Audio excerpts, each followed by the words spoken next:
ভয়াবহ আগুন দুর্ঘটনা কর্ণফুলী ইপিজেড দক্ষিণের পাশে। আগুন কাহাকে বলে দেখুন। আল্লাহ সবাইকে রক্ষা করো। আজকে শুক্রবারের দিনও ওই ইপিজেড এই গার্মেন্টসটি খোলা ছিল, ওভারটাইম করছিল সবাই। দেখুন আগুনের ধোঁয়া এবং আগুনের তাপে আমি না এখানে দাঁড়াইতে পারতেছি না। এখন আগুনের তাপে আমি নামে যাব। এটা করুণ দৃশ্য।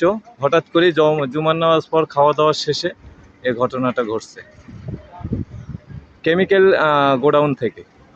এই যে যেটা দেখতেছেন এটাই কেমিক্যাল গোডাউন, এই যেটা সম্পূর্ণটা কেমিক্যাল গোডাউন। এই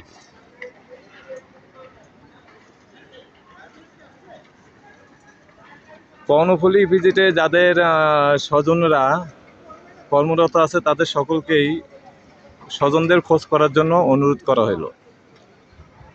আগুনের তীব্রতা আরো দ্বিগুণ বেড়ে গেছে। দেখুন আরো দ্বিগুণ বেড়ে গেছে আগুন। আরো যত সময় যাচ্ছে আরো বেড়ে যাচ্ছে। আর এখানে থাকা যাবে না। কেমিক্যালে কোনো কিছু বাস্টে হলেও তো আমরা এখানে দাঁড়াইতে পারবো না, বিধায় নেমে যাচ্ছে। এই নামাটাই ভালো হবে। দেখছেন? ইয়া আল্লাহ, ইয়া আল্লাহ।